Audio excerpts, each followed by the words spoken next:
नमस्कार प्रिय दर्शक बंधु। भगवान का सृष्टि रे नारी एक अनन्य सृष्टि। से जननी, से जया, से भगिनी, तार केते रूप। सतरे नारी नथिले दुनियार स्थिति कहीं। प्रत्येकटी नारी को सम्मान देवा सब पुरुष मान धर्म आ कर्म। से विच्युति हेले विश्व देखादेव विभ्राट। सेमित एक छोटिया विषय वस्तु को नहीं गोटे छोटिया कविता लिखी। जो कवितार शीर्षक मु रखी नारी आखि लुहे संसार श्मशान। से कविताटी मु आपण मान आवृत्ति करी सुनाइबाक जाउछि। आसंतु प्रिय दर्शक बंधु से कविताटी सुनिबा। चरित्रर संज्ञा बुझिबा आगरु कलिका पड़ुछि बळी। कामुक राक्षस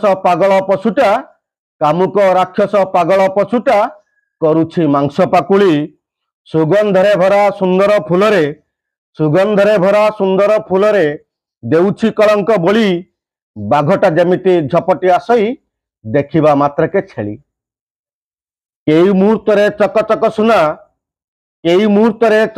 सुना पालटे खपरा खंड।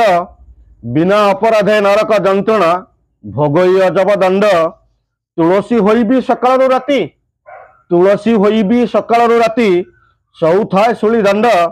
भद्र लोकटिए एकथा देखिले घूरी जाउछि ता मुंड। केउ दोष पाई दिल्ली रे निर्भया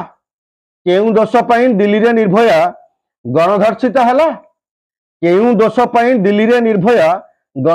हला। नयागढ़ झियो अवध कलिका अकाले मृत्यु लभिला। कुंदुली पीड़िता ममिता बेबिना कुआरी शब होइला। जीवन सलिता अपरे लिभिला। जलिबाकू बाकी थिला।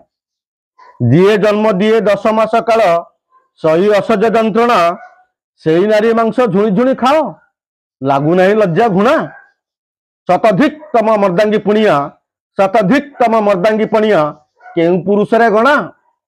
अंधारे आईन आलुओ जळु नाही बोली अंधार रे बाट बणा। नारी पूजनीय अभय दायिनी देवी मां सृष्टिकारी। सहे निर्यातना असह्य दातना पुरुष साजे भगारी। माए भी मद्यप कंसे परी अत्याचारी हत्याकारी। दिने ना दिने ये पुरुष देखिब नारी हाथे तरबारी। नुहे से दुर्बला नुहे असहाया प्रचंड शक्ति रे उत्स। पशुत्व नियारे उत्सकु दंसिले जीवन होइब शेष। नारी आखि लुहे संसार श्मशान। लिभिब आलुओ हस। नारी जदि थरे नारायणी